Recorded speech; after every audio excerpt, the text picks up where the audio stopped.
થરાદ તાલુકાના લોડાવા માડી ફાર્મ ખાતે હાઈસ્કૂલમાં શૌચાલય કૌભાંડ, સરપંચના પુત્રના બંને હાથ ઘીમાં।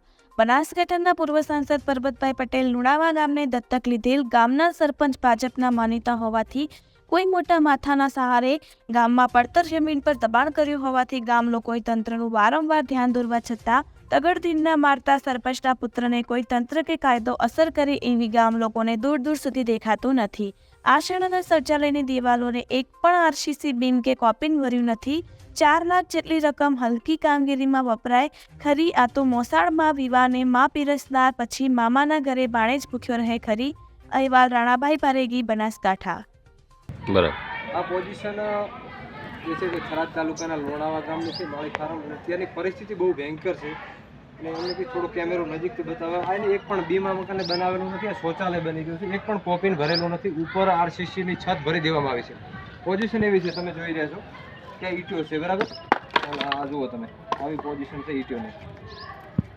આવી ઈંટો આ લોકોએ અહીંયા છે, તમે જુઓ આ ઈંટો જુઓ, બરાબર। તમે જો ઈંટો મસળીએ ને તો પણ આટો આટો થઈ જાય એવી ઈંટો છે।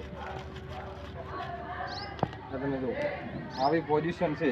એટલે મટીરિયલ બહુ ખોટું અને ખરાબ વપરાયું છે। આના ઉપર તાલુકા વિકાસ અધિકારી સાહેબ શ્રી પ્રાંત સાહેબ અને લાગતું વળગતું તંત્ર ધ્યાન આપે અને આની ગ્રાન્ટ અટકાવવામાં આવે અને આના ઉપર કાયદેસરની કાર્યવાહી થાય એવી જાગૃત નાગરિક તરીકે રામસિંહભાઈ રાજપૂત માંગ। આજે આપણે બનાસકાંઠા જિલ્લાના થરાદ તાલુકાના લોણાવા માળી ફાર્મ ગામે આવેલા છીએ। બરોબર અત્યારે 3 વાગ્યા અને 15 મિનિટનો સમય છે। અહીંયા એક શૌચાલય માટેનું આ સ્કૂલની અંદર એક બની રહ્યું છે અને આની અંદર ગેરરીતિ થઈ છે એવું દેખાઈ રહ્યું છે। થોડો આ બાજુ કેમેરાને લાવજો, આપણે જોઈશું કે પરિસ્થિતિ ક્યાંક એવી છે કે જો આ પરિસ્થિતિ આવી છે। જો ઈંટો આવી રીતે ભાગે છે। અહીંયા આપણે જો બરાબર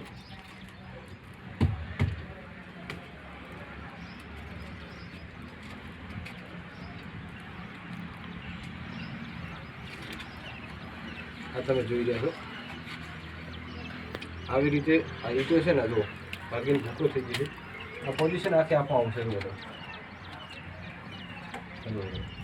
આ બધી ઈંટો કાચી છે, આ બધી ઈંટો ખરાબ છે। જો આખે આખું આવ્યા ચારનું પાર્ટીશન મારેલ છે ને, આ ઈંટો આખે ખરાબ જ છે। અને આ પણ આ બધી તમને દેખાઈ રહી છે વાઈટ, એકદમ ઈંટોની અંદર લીઓ વળ્યો છે, કાચી ઈંટો છે, ખરાબ છે। અને આપણે આગળ પણ બતાવીએ વિડીયો કટિંગ કરી।